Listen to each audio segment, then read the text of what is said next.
So I will kick off this evening's video with the official hashtag joyant and hashtag jubilant hello to all of my good friends who are circling the globe.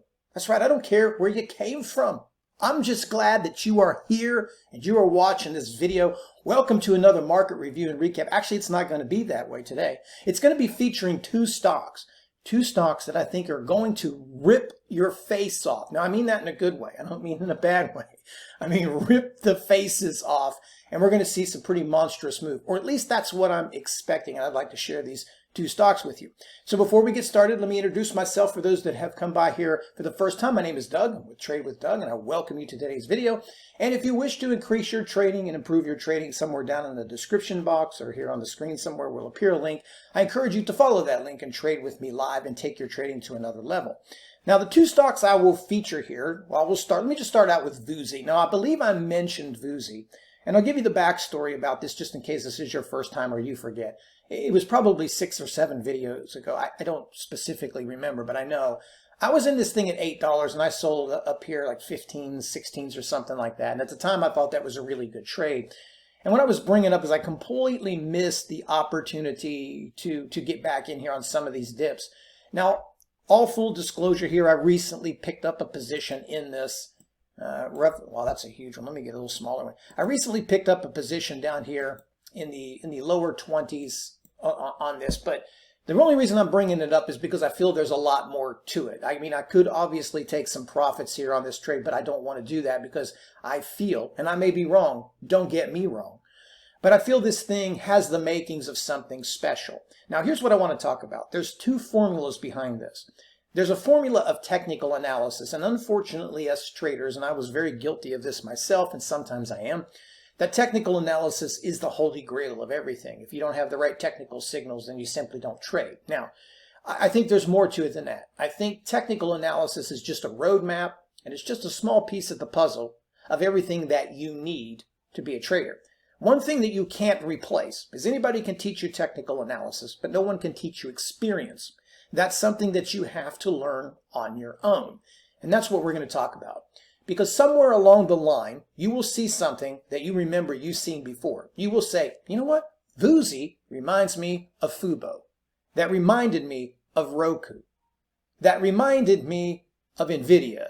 That reminded me of Peloton, right? There's always a pattern that you've seen, a formula. And I don't know if I can necessarily explain that to someone in perfect detail.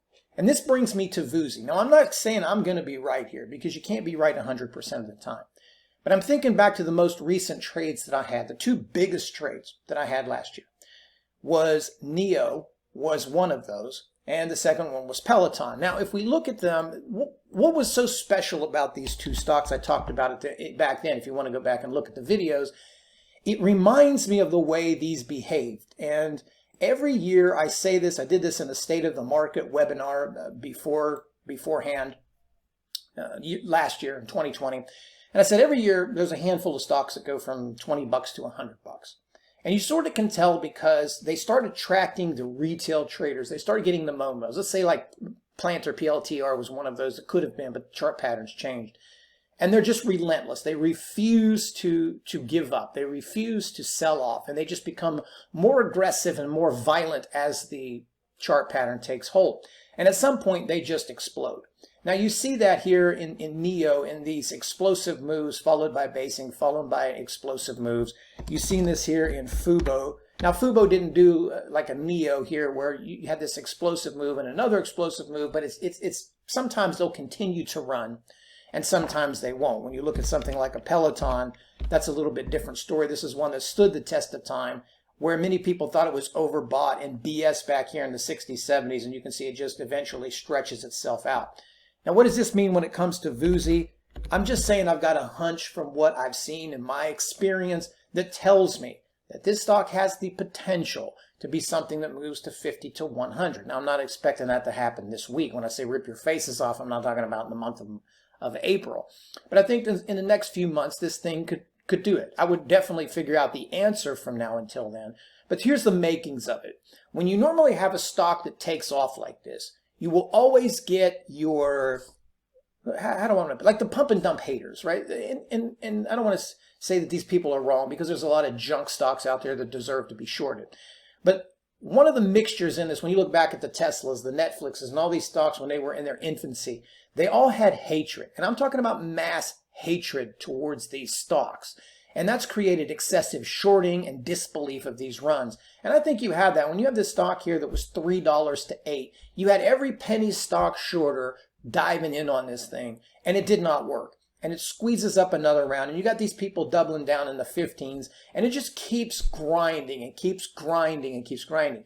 Now, at some point, these things go from the cheap stocks into the more expensive stocks as they start to approach the 30 and 40 range, which this one is getting close to.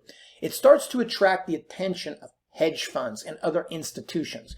Now, they can't necessarily, in all cases, buy cheap stocks, and most of the times they don't. It's not part of their plan, and they don't do it, and they can't do it. But once these stocks like NEOS, sort of consider it this way, the retail traders, the aggressive traders, the smaller outfits take these things, and it's like a baton, and they take it to a certain level and they hand it off, and the hedge funds explode it. I think you're on this cusp with VUSI.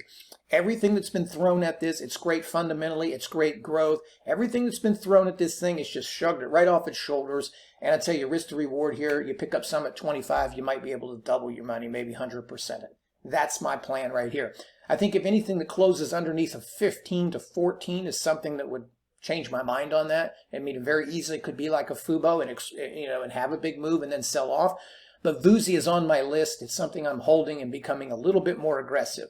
Another reason for that is they recently did an offering, and the offering now has been bought back up. So again, this offering has been considered to be a positive. So you've got a lot of great positive news here. You got a lot of great growth prospect. You've got a stock that's consistently shunned the haters and everything else. It just smells like it. Like if you have a pot, and I'm cooking a pot of what is the next big Momo stock, I'm smelling VUSI. I smell VUSI. And that's what I got for you. VUSI, keep your eye on it. I already have a position. I'm looking at 50 here for the medium term, let's say by the summer. Now, another one here is going to be some you already heard about, and I have a different view on this one here. I'm looking for value, and there's a lot of stocks out here that are just straightforward, but there's some that have some really great potential to them. Another one here I'm watching is this Viacom. Now, most of us know the story here, and I apologize. I'm one of those that don't pay attention to too much news. I just get a gist for things and then react.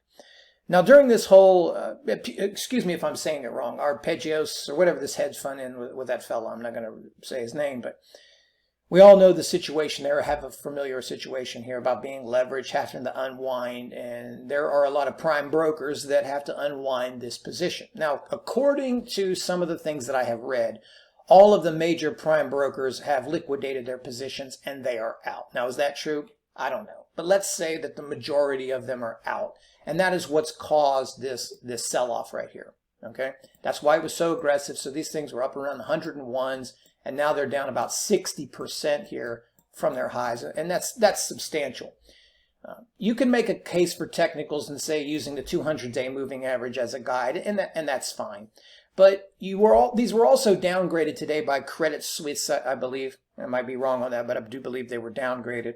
So here's the thing. Just like VUSI, when you have a stock that has negative news and turns it into a positive, such as VUSI with an offering, you start to look at these things, and you can't help when you look at RSIs or whatever indicators that it's extraordinarily oversold. We know that. But we also know that the market can be irrational longer than we can remain solvent, and things can be far more aggressive than we think. However, I see something today. I'm going to pull up this, and my camera might take this away, but it's all the way up here in my face. I don't even know if I can draw on my face. So if I, up here, maybe I can draw some eyes and a mustache on my face. I don't know. But this chart is very strong up here. This is the 5-minute chart. I apologize for the scribble, but really, really strong performance today after being downgraded. So where am I going here with this? It appears that if all the big money is out of this, they've unwound this position, and that's what created this massive exodus from this. Does it change the fundamental value of Viacom? It does not. I don't believe that it does. I don't believe there's anything around that. I think you have DSCIA. I think that's the ticker. I might have that wrong. DISCA. Here's another one in the same space, has the same type of chart, Disca. You could trade either one of them, Discovery. They're going to be the same. I'm just going to watch this Viacom for right now. So again, hedge funds unwinded it. It's down 60%. They've got a couple of downgrades. They've shaken that off now. Today they get a downgrade and it goes green. So maybe what you've seen is there's just too much bad news. It's now translated into a positive.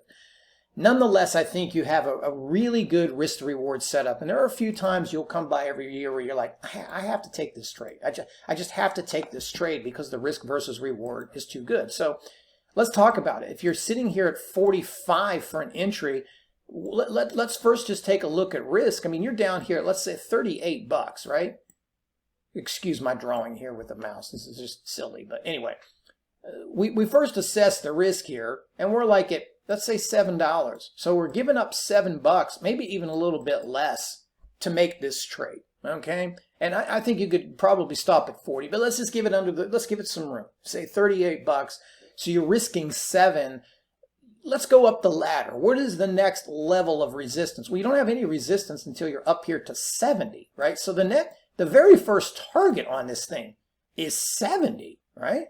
This is 20, so you're giving up $7 and your first target is 25. I mean, this is just, shall I say, asinine risk versus reward. I mean, this is a trade that just reeks value. When you're looking at, say, hey, I want something that's risk to reward, it's going to make me bank. I can't guarantee this is going to make you bank, but the possibilities of something like this is far more attractive than chasing something. So we go up the ladder again. What's the next level is 90, right?